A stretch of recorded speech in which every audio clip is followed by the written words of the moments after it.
ആദ്യമായി ഞാനിവിടെ അവതരിപ്പിക്കുന്നത്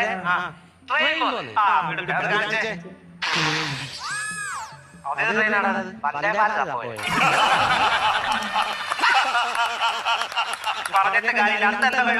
അടുത്തത് കുയില്. ഒരു കാലിനുള്ളിൽ കുയില് കുട്ടി മുട്ടയിട്ടിരിക്കുന്നു. ഒരു വേറെ തോക്കൊണ്ട് വന്നിരിക്കുന്നു. അപ്പൊ കുയിലുണ്ടാകുന്നത് ഉണ്ടായിരിക്കുന്നേ കാണിക്കുന്നേ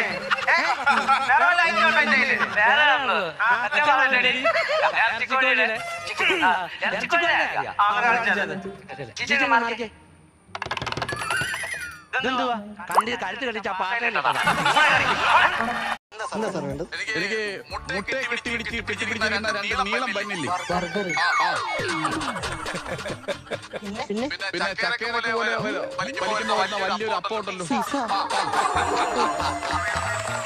പിന്നെ തുളസിയില ഇട്ടിട്ട് നാരങ്ങ വെള്ളം അത് കുടിച്ചിട്ട് പറയാം.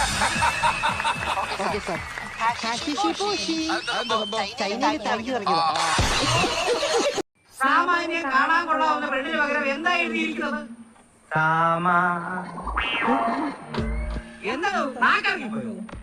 ഇനി വായിക്കണമെന്നില്ല, എല്ലാവർക്കും എല്ലാം മനസ്സിലായി. ഇങ്ങനെ ഒരു പരസ്യം കൊടുത്തിട്ട് വേണ്ട എന്റെ മോടെ കല്യാണം നടത്താൻ. മാത്രമേ ആൻസർ ചെയ്യാൻ പാടുള്ളൂ. മാമനുണ്ട്, മാമിയുണ്ട്, മാമിയുടെ മക്കളുണ്ട്. മാമിയുടെ മക്കൾക്ക് എത്ര വയസ്സായി? ചക്കപ്പുഴുക്ക് കഴിച്ചോ? ഇഷ്ടപ്പെട്ട സിനിമ ഏതാ? മാമാട്ടിക്കുട്ടിയമ്മ. മാമാട്ടിക്കുട്ടിയുടെ ഹെയർ സ്റ്റൈൽ എങ്ങനെ കിട്ടാന്നറിയോ? മേലിൽ വെച്ച്. ഇഷ്ടപ്പെട്ട നടിയാരാ? മമത മോഹൻ. മുട്ടായുടെ വെള്ള. ഒരു ദിവസം എത്ര മുട്ടയുടെ വെള്ളം കഴിക്കും? 3 നാളുണ്ട്. ശരി, ഇന്ന് വൈകുന്നേരം എങ്ങനെ തിരിച്ചു പോണേ? മടങ്ങുന്നത് മോട്ടോർ സൈക്കിളിൽ.